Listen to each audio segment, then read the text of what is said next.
Hello, it's Gwen's Fair and we are back with another video. What are we doing today?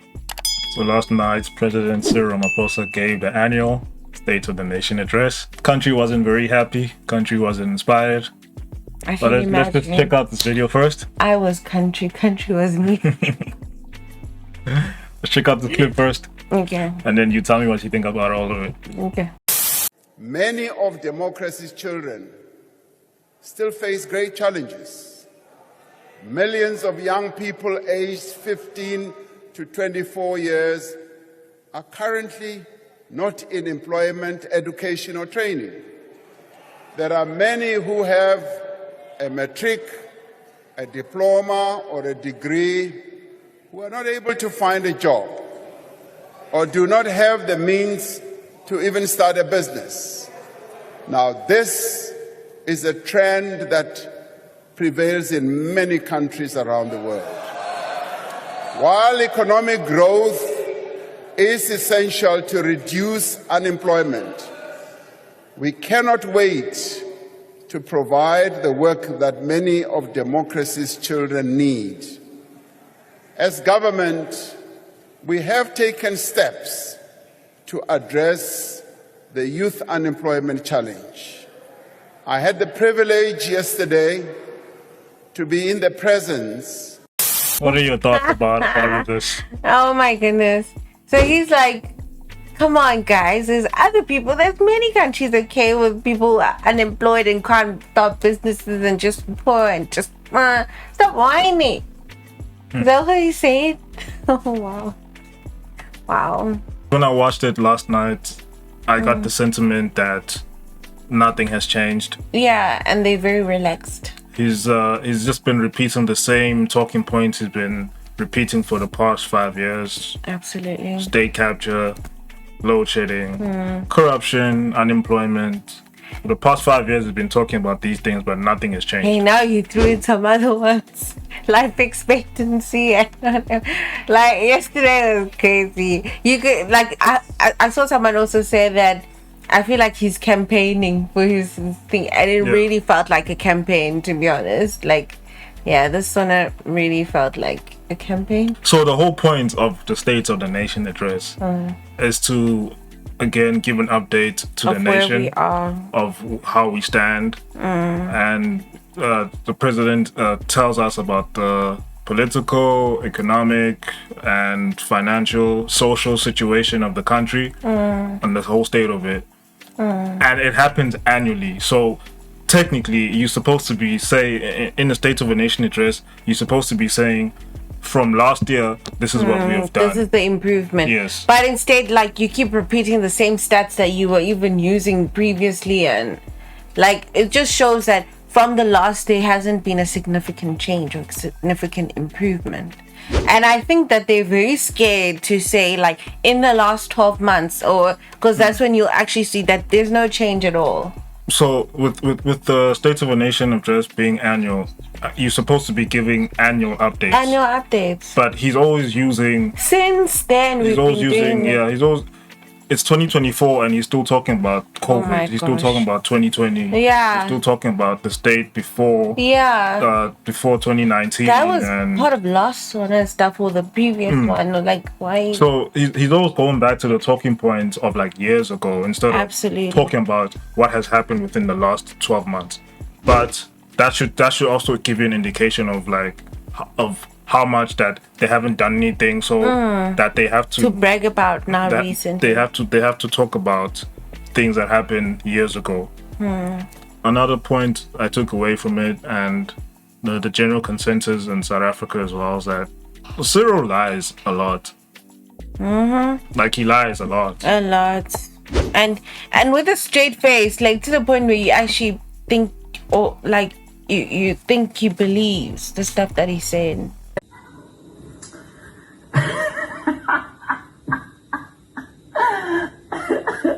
You know, Cyril Ramaphosa, you know, I've got a lot of time for him, as you may by now know. But he can lie to you with a straight face. He can lie to you with a straight nose. So it goes back to the point I was making in another video where we were talking about Cyril, where we were saying that it's so bad now that they have to lie. Yeah. And it's the lies that are so obvious that you can tell that he's lying. It's like they're not even trying to like cover up their lies anymore. Just to cover up their failures. They have to lie to cover up their failures. It's just a matter of like what lie can they get away with, basically. So there's a very interesting example that I found online, and I want to show you this quickly. Okay. About how he spins a narrative, or how he lies about a certain stat. Over the last 2 years, the number of jobs being created has been increasing every quarter, and we now have more people in employment than before the pandemic. Yet, our unemployment rate is the highest it has ever been. Even as employment is growing, more people are entering the job market each year than jobs are being created. So you saw how he spun that. Yeah. Like, he didn't want to drop the bomb of like unemployment is at its highest. So the ANC they like to always use this point and lie about it and say they create jobs. They always say this, they create jobs. But how are you creating jobs when the unemployment rate we don't see these jobs is at its highest that it's ever been? How are you creating jobs? How are you? So he tried to spin it here by saying that every time we make a job, somebody else comes. We're creating jobs, but we're not creating jobs at the rate that can meet the demand that people are coming into the market with. But that basically means you're not creating enough jobs.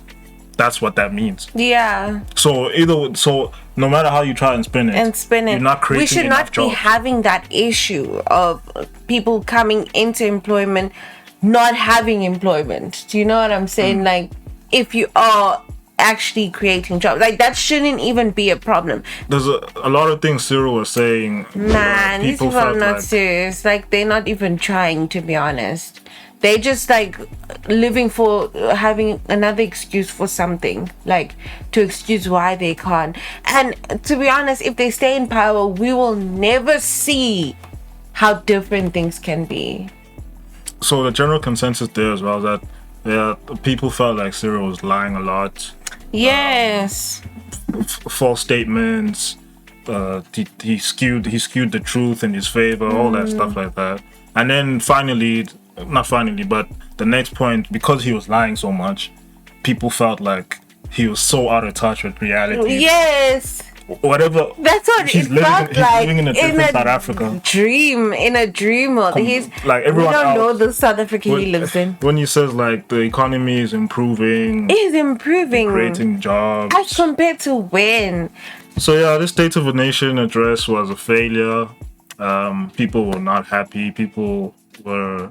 It actually confirmed a lot of people's sentiments and feelings towards this current government. Which is that's I knew that was gonna happen. All promises, not delivering anything. Absolutely. And all lies. So and them being convinced that they are doing something. I feel like that is more infuriating, I think, to people. Is that you really think you're doing something? And people would much appreciate if they'd stand there in truth and in honesty right now, but we can see that they're not willing to be truthful. They're not willing to be honest at all. So what is the point? So my thing with Cyril is that I think because he's not on the ground and he's not like he's out of touch, part of everyday living. He's out of touch with what really happens in South Africa, and the people feeding him information are telling him that everything is cool, and he believes it. Yes. I genuinely think like he believes that. No, believes everything is cool. You can see it in his face when he's talking that he believes. Like he doesn't understand why people are fussing. Like, I don't get it. We're working here. Look. So that's the problem. We're not having leadership that are like hands-on, that are like they've isolated themselves from the rest of society. Absolutely. This is the problem. Like they just become out of touch, and it's wrong, and it's frustrating to people when your president is telling you a different reality than what you were experiencing yourself. It's frustrating. Yeah. It's like and it takes a lot for people to complain about something. So in summary, The state of the nation is probably at one of its worst that it's ever been in like the past 10 years. If you look, our corruption index is the worst it's ever been. If you look, our currency is not doing so well. If you look, we're still suffering from load shedding. Load shedding is turning 18 next year. Load shedding. Load shedding is going to get an ID next year. And they're still talking about load shedding. They knew about load shedding since 97. And they're still talking about load shedding today. Still have load shedding. No solution. So if you take into consideration, like literally after Cyril's speech, a few hours later we went into stage 3 and then stage 4 load shedding. Load shedding just got worse after his speech. Corruption is at its all-time high, and he says people are shameless. And he says that he's fighting state capture, he's fighting corruption. Really? Even though these are things that will show us you're fighting corruption, because this is. But I'm saying, even though over the past 5 years, nobody has been arrested for being corrupt. Yeah. Even himself, he's been caught in corruption. So how are they fighting the state capture? They're just talking. That's all they do. They just talk. They lie. So, in summary, the state of the nation is not so good. And Cyril lying to us about it, saying that there's improvements and they're doing what they can. It's not good enough. It's not. As South Africa, we deserve better governance than this. Come on, guys. Yeah, and then finally as well, the EFF got banned. Julius was not happy about that. He was even saying... going there. Yeah, the EFF got banned from that's not right. Attending the State of the Nation. Like, I get it, they're very disruptive sometimes, but also like a lot of time with reason. You know what I'm saying? Like, but like I don't think by any means they should have been banned. So Julius was even saying that even under Zuma's reign, this never happened. Hey. So real fight is the land. When we're in parliament, we're fighting for the land. That's why today we are prevented to come to the State of the Nation, because they know we'll go there and fight for our land. We fought with Zuma. Zuma has never banned us from going to parliament.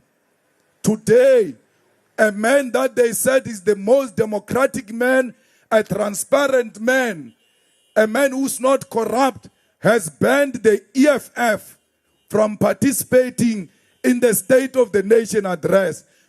Cyril is being a bit authoritative, a bit dictatorship, trying to ban people who are elected into parliament from attending parliament. Imagine, like I've got a chair in parliament, you're telling me I can't come, I can't exercise my constitutional rights. That's wrong. That should be taken to the constitutional court.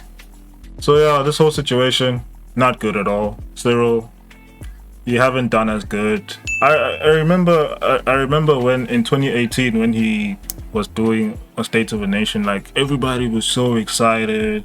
Everybody was so happy. You even see like Julius was also happy for him. Yeah. Who's Cyril? When Cyril was doing like his first State of a Nation there in his term there. Cyril, I mean, everybody was so excited. Everybody was clapping. Everybody, he was busy saying "Tumamina," all that kind of stuff. Like that. People really trusted the bird. And we fell for it, and it turns out that he's the worst president we've ever had. This is now the time where we should honor the memory of Nelson Mandela to build a new, better South Africa for all our people. Now is the time. Thank you very much.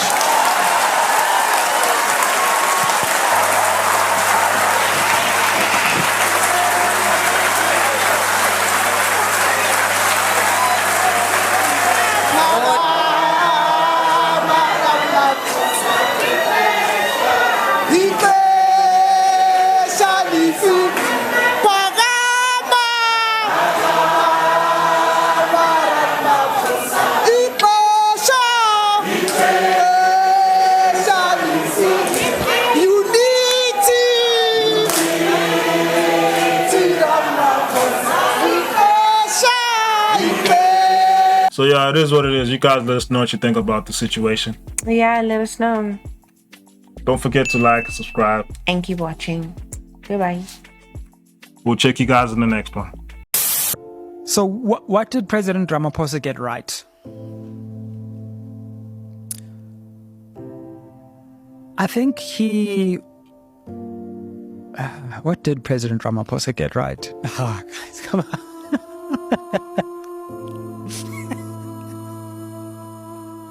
Y'all are messed up, man.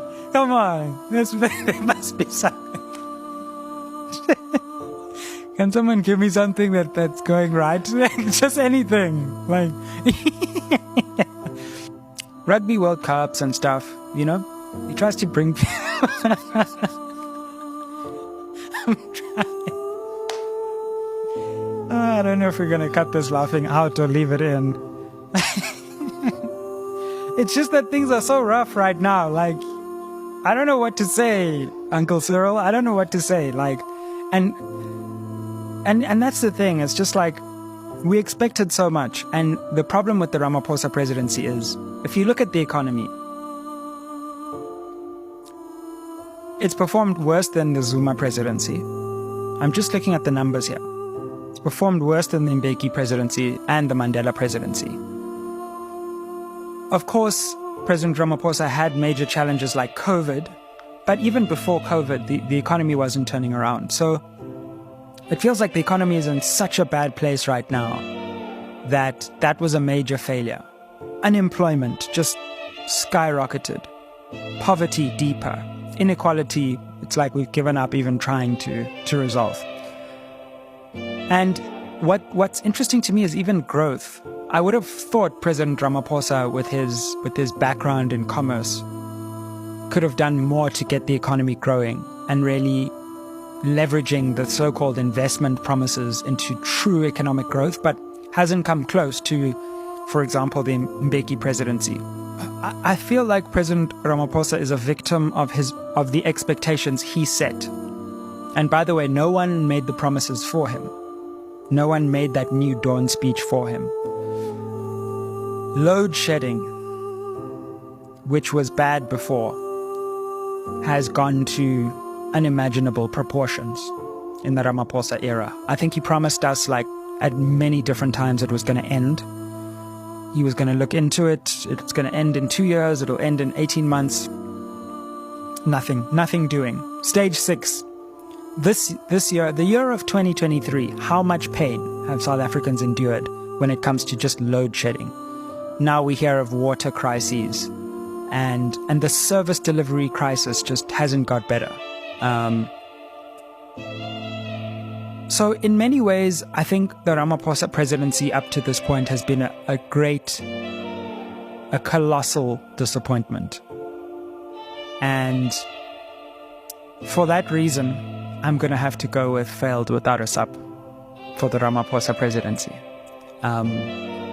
Because of the expectations created, because of all that could have happened, and because how bad things have become.